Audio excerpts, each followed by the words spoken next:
ቅድስትዬ እንግዲህን ባለፈው እንደተመለከታችሁት ከአለም ጋር አንድ ነገር አስበው ነበረ። እሱ ምንድን ነው ይወደኛል ወይስ አይወደኝም የሚለውን ነገር በሆነ ነገር ማረጋገጥ አለብኝ ብላ ነበረ።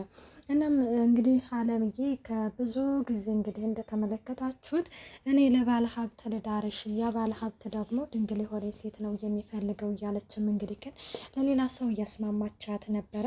እና ብሩኬም ከአንድም ሁለቴም እንግዲህ ቅድስትዬን የራስሽን ኑሮ መኖር አለብሽ፣ እኔ ግንኙነትን ባደርግም ልጅ መውለድ አልችልም፣ የልጅ ፍሬ ባክኗል በማለትም እንግዲህ ነግራት ነበረ ለቅድስትዬ። ቅድስትዬ ደግሞ በቃ እኔ ማለት የሆነ ልጅ ፈጣሪ ስጦታ ነው፣ ስለዚህ ልጅ ሊሰጠንም ይችላል፣ ስለዚህ እያለችም እንግዲህን ከአንድም ሁለቴም ደግሞ ከብሩኬ ጋር መለየት አልፈለገችም።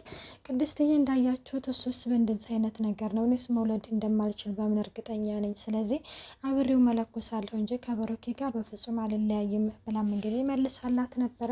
ብሩኬ ደግሞ እኔ ራስ ወዳድ መሆን አልፈልግም፣ ምክንያቱም እኔ ቢያንስ እንኳን ምሳሌ መሰሌ ልጅ አለችኝ፣ ግን እኮ አንቺ እኮ ልጅ የለሽም ብሎም እንግዲህ እየነገራት ነበረ። ያው ቅድስትዬ ደግሞ ያው ምሳሌን እኔ ከልጅነቷ ጀምሬ እኔ ስለሆንኩኝ ያሳደግኳት ልጄ ነች አይነት ነገር እንግዲህ ነበረ።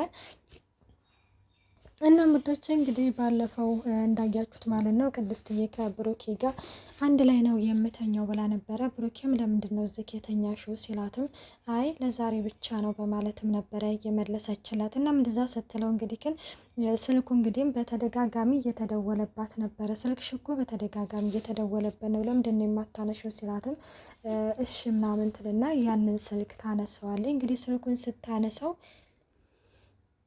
ያ ሰውዬም እንግዲህ ከብዙ ጊዜ በኋላ አገኘሁሽ፣ በጣም ስፈልግሽ ነበረ ቅድስትዬ እንዴት ነሽ እያለም እንግዲህን ሰላምታ አቅርቦላን ነበረ።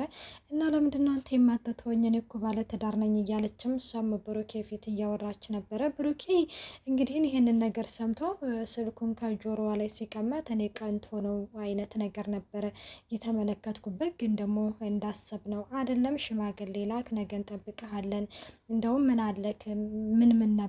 አለክ ነበር እንግዲህ የጠየቀው። እናም እሱም እንግዲህ ድርጅት አለኝ ሲል መልሶለታል። መኪናስ ቤትስ አለው ሲለውም እንዴ ድርጅት አለኝ እያልኩ መኪናና ቤት ትጠይቀኛለህ እንደነበረ እሱም ያለው። እናም በቃሽ እንደዛ ከሆነ ነገ እንጠብቅሃለን፣ ነገ ሽማግሌ ላክ ምናምን ስትለው ቅድስትዬ በጣም ነበር የደነገጠችው። ምክንያቱም ያ ሰው ይወደኛል ያፈቅረኛል የምትሉት እንግዲህ ግን ሽማግሌ ላክ እንድርሃለን ሲል እንግዲህ ግን ምን አይነት ስሜት እንደሚሰማ በጣም ከባድ ነውና እና ቅድስትዬ ብሩኬ ቆይናና ከመድረክ ነው ስትለው ማወ ቅድስትዬ ይላታል።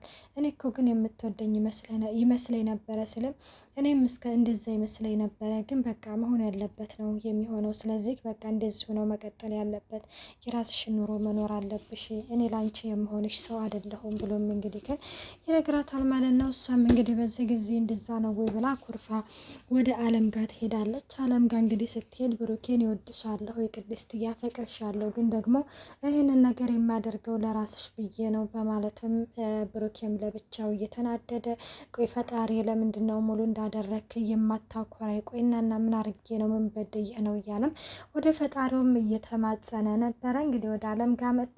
አለምም እንግዲህ አለም አንቺ ትክክል ነበርሽ ሲላትም እሷ ደግሞ በቅንጭላቷ መድብል ነው እና ያለው ወይኔ መድብል ያለምን ፍቅር ማለት አለምን ወዳታለሁኝ አለ። እኔም እኮ አውቄው ነበረ ማለት አይኑ ላይ ፍቅሩን አይቼው ነበር እያለችም እሷም ስለ ራሷ ነበር እባክሽን እንደዛ አይደለም ትላታለች። እና ታዲያ ኋላ ምንድን ነው ስትልም ብሩክ እኔን አይወደኝም፣ እሱንማ ነግሬሽ ነበር አይወድሽም እያለችም ትነግራታለች። ሰውየውን ሽማግሌ ላክ ምናምን አለው ሲልም በዚህ ጊዜ አለምዬም እንዳያችሁ ፊን ትነቅላ ነበረ።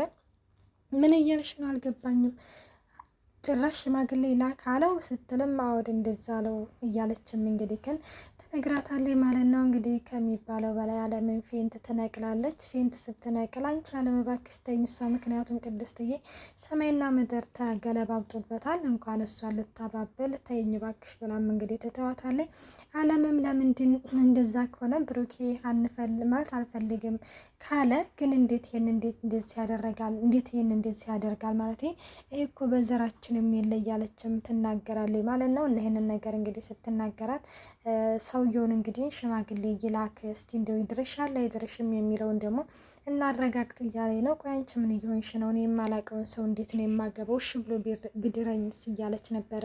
ቅድስትዬ ምር በጣም ነው ያሳዘነች። ብሩኬም በጣም ያሳዝናል በነገራችን ላይ ምክንያቱም እንግዲህ ግን ቅድስትዬም እንግዲህ ያው ፍቅር ነው ከሱ አልለይም ከሱ ጋር እንግዲህ ግን ሳልለይ መልኩሽ ልኖር ነው የምትለው። እሱ ደግሞ ልጅ ሳትወልድ እንዴት ነው የምትኖረው በሚለው ነው እንግዲህ ሁለቱ በእርግጥ በሁለቱ መካከል ትልቅዬ ፍቅር እንዳለ ነው የተመለከትንበት።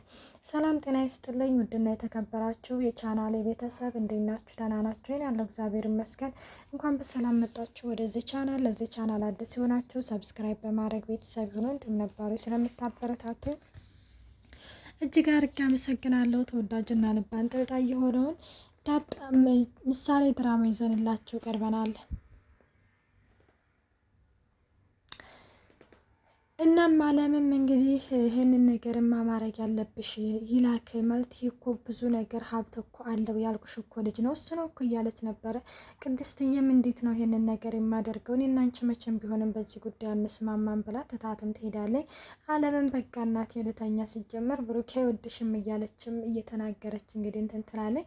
እና ሌላው እንግዲህ በንጋታው እንዳያችሁት እንዳጣ መጥተው ነበረ። እንግዲህ ዳጣ ወደ ቤት መጥታ ነበረ ማለት ነው። እንግዲህ ከምሳሌ ጋር ተቀምጣ ቆይናና ማለት ምን ሆና ነው ልጅቱ ማለት ቅድስትዬ በጣም ተነፋፍታለች እኮ ስትላትም እኔ እንጃ ዳጣዬ ግን ብቻ ከአባዬ ጋር ሳይጣሉ አይቀርም ትላታለች። ከዛ በምንድን ነው የተጣሉ ስትልም ምን ያላቅም ብዙ ጊዜ እንግዲህ ግን እኔ ራሱ ደብሮ የነበረ ስትልም አክስተኛ አንቺ ኮርፊያ ከአንድ ኬክ ቁራጭ አይበልጥም እያለችም እንግዲህን ምስች ዳጣም ትነግራታለች።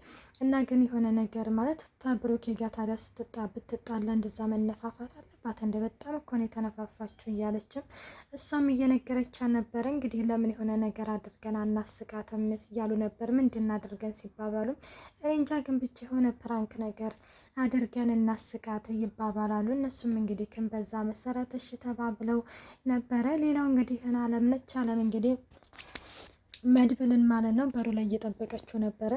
መድብልም ቆይናና ለምንድን ነው አንቺ እዚህ የምትጠብቂ ሲላትም መድብልዬ ምናምን እያለችም ታናግረዋለች። እሱ ምንድን ነው እንግዲህ ስለ ቅድስትዬና ስለ ብሩክ ልታናግረው ሞክራ ነበረ። እና ይህንን ነገር እንግዲህ በመጀመሪያ ያቺ ወስፌ እታች አለች አለ። ማን ነው ወስፌ የምትይው? ዳጣና አዎ ዳጣ በጣም ነው ያሰለቸች፣ በጣም ነው ያንገሸገሸችኝ አለ። አንድ እኮ ናችሁ ግን አንድ የሚለያችሁ ነገር አለ በማለትም ይነግራታል። ምንድን ነው ሲልም እሱም እንግዲህ የሚለያችሁ ነገር እሷ በጣም ቀናች፣ አንቺ ደግሞ በጣም ክፉ ነሽ ይላታል ማለት ነው። እንዴ መድብል እንደዚህ ይባላል እንዴ? ቢያንስ እንኳን ለእኔ አትጠነቀቅልኝም ስትልም እኔ ቢያንስ እንኳን ማለት ያለብኝንና የሌለብኝን ነገር አውቃለሁ ሲልም እንግዲህ ይነግራታል። እሺ በቃ ተውና ብሩኬ እኮ ቅድስትዬ እኮ አልፈልጋትም ማለት እድርሻለሁ ብሎ ሽማግሌ ላክ ምናምን አለው ስትልም እንግዲህ ይነግራታል። በዚህ ጊዜ እንግዲህ ግን አለም ከሁሉም በላይ እኮ ማን ደስ እንዳለው ማን ደስ እንዳላለው እኮ ይሄ እኮ